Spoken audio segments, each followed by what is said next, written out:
Hello student. आज हम सुनेंगे सुनहरा पक्षी की कहानी। एक धनी व्यापारी था। उसका नाम सुंदरलाल था। वह बहुत कमज़ोर और आलसी था। सुबह देर तक सोना उसे बहुत पसंद था। अपने आलसी स्वभाव के कारण धीरे धीरे सुंदरलाल की सेहत बिगड़ने लगी। वह पलंग पर पड़ा पड़ा काफ़ी मोटा हो गया।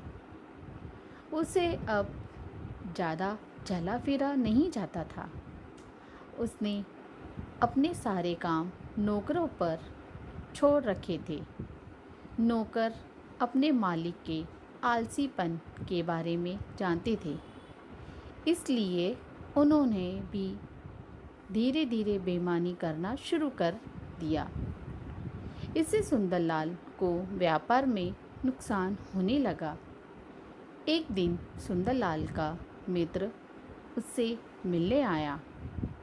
सुंदरलाल ने अपने मित्र से अपनी बीमारी के बारे में बताया।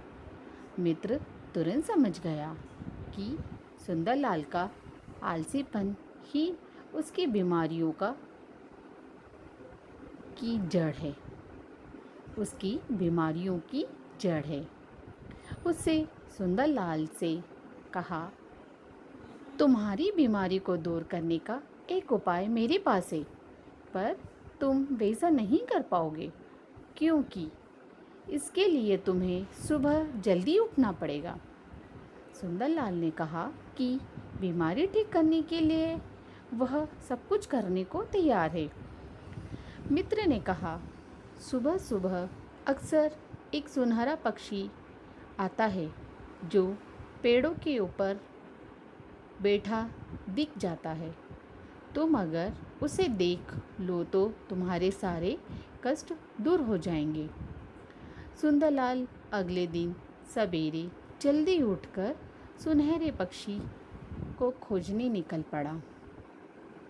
रास्ते में उसने देखा कि उसके नौकर उसके भंडार से अनाज चोरी कर रहे हैं।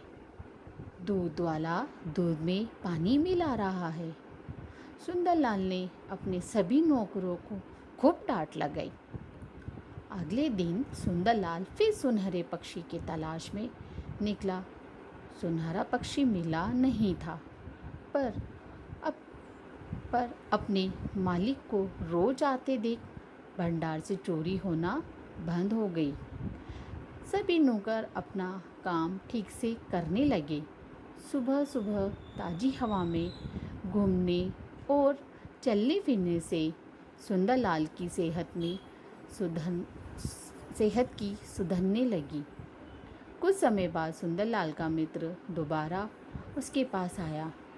सुंदरलाल ने उससे कहा, मैं इतने दिनों से सुनहरे पक्षी को खोज रहा हूँ, पर वह मुझे दिखाई नहीं दिया। मित्र ने कहा, सुनहरा पक्षी कोई और नहीं बल्कि तुम्हारी मेहनत ही है। तुमने जब से सुबह सुबह उठकर घूमने जाना शुरू किया है, तुम्हारे यहाँ अनाज की चोरी बंद हो गई और तुम्हारी सेहत भी सुधर गई है। मित्र की बात अब सुंदरलाल की समझ में आ गई।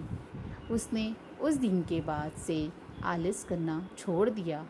कहानी का सार यही है कि आलस सभी समस्याओं की जड़ है। मेहनत से ही काम सफल होते हैं।